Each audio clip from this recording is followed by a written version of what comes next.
वहिनी अर्ज भरलाय, काय सांगाल तुम्ही? तुमची काय प्रतिक्रिया असलेली? ही जीवनातली अत्यंत कठीण निवडणूक आहे. खरं सांगायचं तर अशी वेळ कोणावरच येऊ नये.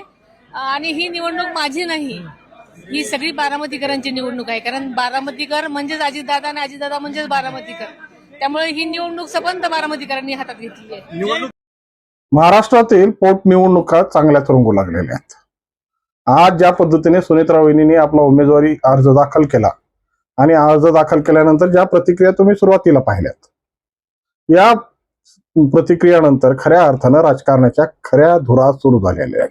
महाविकास आघाडी होती किंवा पवारांच्या खेळी या पद्धतीने रंगत होत्या, खऱ्या अर्थानं त्याच्यावर विरजण टाकण्याचं काम लक्ष्मण हाकेंनी चांगल्या पद्धतीने केलंय. कारण की धनगर आरक्षणाच्या माध्यमातून ज्या पद्धतीनं हाके आक्रमक झाले होते आणि हे आक्रमकता शासनाला धडा शिकवण्यासाठी आम्हाला ही निवडणूक लढवायची आहे. दादांना श्रद्धांजली ही आमची मनापासून आहे. पण राजकीय सारीपाटामध्ये ज्या पद्धतीची आमची कवायत सुरू आहे आणि ज्या पद्धतीनं आमच्या आरक्षणाला शासन हे नेहमी कानाडोळा करून आपली मौन भूमिका ठेवत आहे, त्याच्या विरोधात आम्हाला हा एक नवीन सत्याग्रह म्हणून शड्डू ठोकणारे हाके यांनी शेवटी सगळ्यांच्या विनंतीनंतर, विशेष करून धनुभाऊच्या विनंतीनंतर आपली उमेदवारी अर्ज न भरण्याचा जो संकल्प केलाय, खऱ्या अर्थानं तोच संकल्प पवारांच्या अडचणीची काळ समजलाय. कारण की ही परिस्थिती सध्या खूप जिकरीची आहे आणि ज्या पद्धतीने पवार जे बोलतात ते कधीच करत नाहीत, हे सगळ्या महाराष्ट्राने पाहिलेलं आहे. आणि वास्तविक स्वरूपात ज्या पद्धतीनं लोकसभेच्या निवडणुकीमध्ये सुनेत्रा वहिनींना ज्या पद्धतीच्या हेटाळण्याची परिस्थिती सामना करावा लागला, दादांच्या मृत्यूचं सावट असताना सुद्धा, ज्या पद्धतीची शोककळा पसरलेली असताना सुद्धा यांची विलिनीकरणाची जी प्रतिज्ञा सुरू होती, खऱ्या अर्थानं ही राजकीय समीकरणातली सगळ्यात मोठी नळा जोडलेली. आणि आता ज्या पद्धतीने सुनेत्रा वहिनी या महाराष्ट्राच्या उपमुख्यमंत्री म्हणून या महाराष्ट्राच्या शासनाच्या केंद्रस्थानी स्थानबद्ध आहेत आणि या स्थानबद्ध असताना ज्या पद्धतीनं कूटनीती करून, ज्या पद्धतीनं आपलं तर म्हणजे पवारांची खेळी नेहमी अशी असते की साप बी मर्यावर लाठी बी न तुटे. म्हणजे साप तर मेला पाहिजे पण आवाज तर झाला नाही पाहिजे. पण या पद्धतीच्या भूमिकेत जेव्हा लक्ष्मण हाकेंनी शड्डू ठोकले, तर खऱ्या अर्थानं यांची खऱ्या अर्थानं यांना चांगल्या पद्धतीची भूमिका यांच्या हातात सापडली होती. कारण की कुऱ्हाडीचा दांडा गोत्यास काळ ही संकल्पना डोक्यात घेऊन जर याच्यात पुन्हा काही आपल्या महाविकास आघाडीकडून काही वेगळे निर्णय घेण्यात आले तर ह्याच्यात ही गोष्ट पचणारी होती. पण म्हणतात ना की एक रणनीती ज्या पद्धतीची लांबची ठरते आणि ज्या पद्धतीने या राजकीय समीकरणामध्ये आपला स्वतःचा एक भूमिका आणि आपली स्वतःची एक वेगळी ओळख निर्माण करणारी भूमिका ही नेहमी भाजपने आपल्या पत्त्यात सोबत ठेवली. आणि विशेष करून ज्या पद्धतीनं ओबीसी आरक्षणाचा जो एक बुलंद आवाज आहे आणि त्याच्यातलीच एक कडी म्हणून धनुभाऊला नेहमी पाहिला गेलाय. लक्ष्मण हाकेंनी धनुभाऊची पाठराखण करण्यासाठी ज्या बालंटाला अंगावर घेतलं, ज्या पद्धतीच्या ओबीसी आंदोलनाच्या संदर्भातून धनुभाऊंवर किंवा लक्ष्मण हाकेंवर ज्या पद्धतीचे आरोप झाले, या सगळ्या आरोप सामाजिक पटलावर जिवंत आहेत.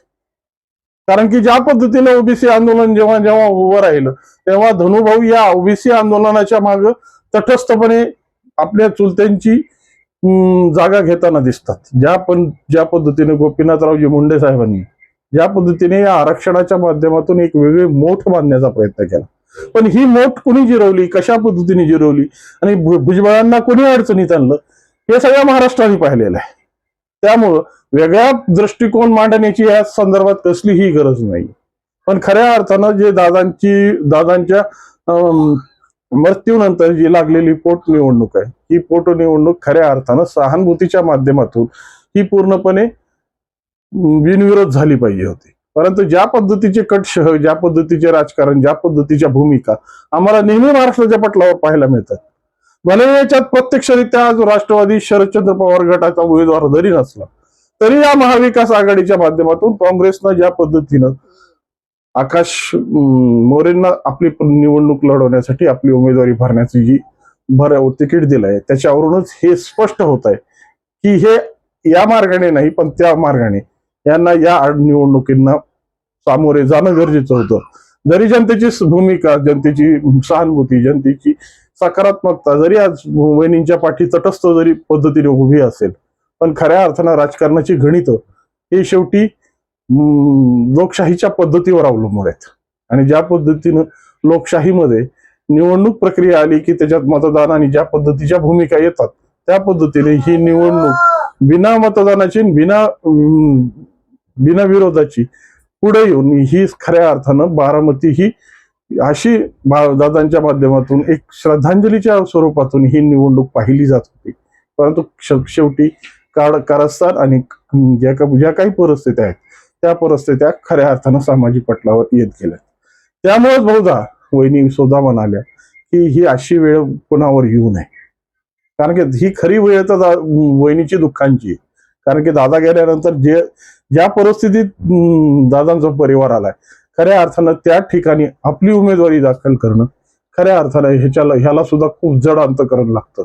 पण खऱ्या अर्थानं दुसरी जर बाजू बघितली तर अशी निवड परिस्थिती कोणावर येऊ नये म्हणजे याचा अर्थ काय असतो, जो अर्थ सामाजिक पटलावर सगळ्यांना कळून चुकलाय.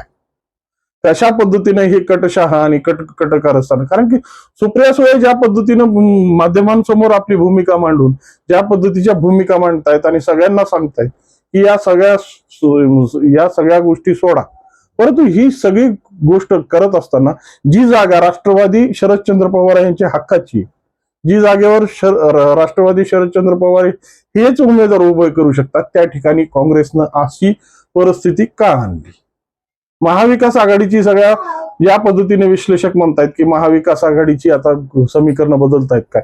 महाविकास आघाडीची कसलीही समीकरणं बदलत नाहीत, कारण की ही समीकरणं 15 दिवसा अगोदर ज्या पद्धतीने पवार साहेबांना राज्यसभेत जायचं तेव्हा ही समीकरणं बळकट राहतात, परंतु 15 दिवसानंतरच हे समीकरणं पोटनिवडणुकीच्या वेळेस अचानक कस काय बाजूला पडतात, हे सगळ्यात मोठे आश्चर्याचा धक्का आहे. त्यामुळं उंटाच्या चालीला घोड्याची मात ठरलेली ही निवडणूक खऱ्या अर्थानं महाराष्ट्रानं खऱ्या अर्थानं पाहिलेली. जर आता आकाश मोरेंनी जर या परिस्थितीतून जर आपला उमेदवारी अर्ज मागे घेतला तरच खऱ्या अर्थानं समजलं जाईल की खऱ्या अर्थानं दादांना या बारामतीमधून किंवा सर्व पक्षीयाकडून दादांना दिलेली श्रद्धांजली आणि वहिनींसाठी निर्माण झालेली सहानुभूती ही खरी अंतःकरणापासून आहे. परंतु जर ही उमेदवारी अर्ज तसाच ठेवून आणि खऱ्या अर्थानं निवडणुकीला जर वहिनीला सामोरं जावं लागलं तर खऱ्या अर्थानं ही निवडणूक फक्त कटकारस्थानाची आणि ही खऱ्या अर्थानं षडयंत्राची निवडणूक होती हेच जनतेसमोर विषय जाईल. आणि महाविकास आघाडीने ज्या पद्धतीचे पवित्रे घेऊन सामाजिक परिस्थिती ही दुखावण्याचा प्रयत्न केला, सामाजिक परिस्थितीवर वेगवेगळ्या पद्धतीचे प्रयोग करण्यात आले. खऱ्या अर्थानं आज काँग्रेसची परिस्थिती पाहिली तर महाराष्ट्रामधून फक्त विदर्भापुरतीच काही ठिकाणी काँग्रेस आज जिवंत आहे. कारण की काँग्रेसमधले जे हुकमाचे पत्ते होते, जे काही हुकमाचे ऐक्य होते, ते आज सगळ्या परिस्थितीतून बाजूला गेलेले. आज खऱ्या अर्थानं काँग्रेसमध्ये शिल्लक कोण राहिले की ज्या लोकांनी या गोष्टीवर आपली परिस्थिती निर्बंधून ठेवली आणि सामाजिक परिस्थितीमध्ये यांना दुसरं कोणी घ्यायला तयार नाही, अशाच परिस्थितीमध्ये काँग्रेसची वाटचाल आज तुम्हाला पाहावयास मिळते. तरीही या संदर्भातून ज्या काही भूमिका आहेत आणि जी काही परिस्थिती आहे ती समीकरणं खऱ्या अर्थानं आकाश मोरेंच्या संदर्भातून कशा पद्धतीने पुढे आल्या आणि आकाश मोरे हे फक्त प्यादा आहेत की काय, का निर्माण केलेल्या परिस्थितीमध्ये एक वेगळं चित्र निर्माण करण्यासाठी यांचा वापर होतो की काय, हीच परिस्थिती आज जनमानसासमोर एक चित्रीकरण करून ठेवलेलं आहे. पण खऱ्या अर्थानं सामाजिक परिस्थितीमध्ये दादांच्या ज्या पद्धतीच्या कर्तबगारीची परिस्थिती होती आणि दादांनी ज्या पद्धतीच्या कार्यप्रणालीतून महाराष्ट्र घडवला, तर खऱ्या अर्थानं ह्याला सहानुभूती म्हणून ही निवडणूक खऱ्या अर्थानं बिनविरोध होणं ही काळाची गरज होती. परंतु राजकीय समीकरणामध्ये आणि राजकीय स्वार्थांमध्ये काय काय मोजलं जाईल आणि कशा पद्धतीने या राजकीय समीकरणाला मांडलं जाईल हे येणारा काळच ठरवत असतो. त्यामुळं आज वहिनींना जरी ही निवडणूक आणि अशी परिस्थिती कोणावर येऊ नये अशी जरी समीकरणं वाटत असतील तरी राजकारणाच्या परिस्थितीमध्ये ही अशीच समीकरणं वेगवेगळ्या पद्धतीने सामोरे येत असतात. आणि त्याच पद्धतीनं राहुरीमध्ये सुद्धा जरी बळ नसलं तरी उभा राहिलेली ही काँग्रेस खऱ्या अर्थानं एकवटी पडल्याशिवाय राहणार नाही.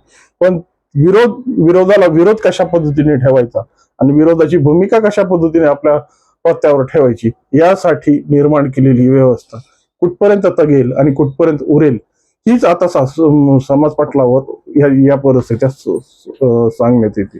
परंतु सामाजिक परिस्थितीमध्ये जरी आज ही नामशेष राहिलेली परिस्थिती असेल तरीही सामाजिक परिस्थितीला खऱ्या अर्थानं खीळ घालणारी आणि खऱ्या अर्थानं सामाजिक परिस्थितीला दुभळणारी आणि आपली कटकारस्थानं कायम ठेवणारी ही परिस्थिती सामाजिक पटलावर अशीच कायम राहील असंच चित्र सध्या तरी महाराष्ट्राच्या निवडणुकीच्या रिंगणात दिसतंय. बघूया येणाऱ्या काळात काय काय घडतं आणि कशा पद्धतीच्या काटशहाच्या राजकारणामध्ये कशी काटशाह देण्यास राजकीय समीकरणं कारणीभूत ठरतात यासाठी आपली काही मतं असतील किंवा आपलं काही कॉमेंट्स असतील तर 100% कॉमेंटच्या माध्यमातून कळवा. आणि व्हिडिओ आवडला असेल तर लाईक, शेअर आणि सबस्क्राईब करायला विसरू नका.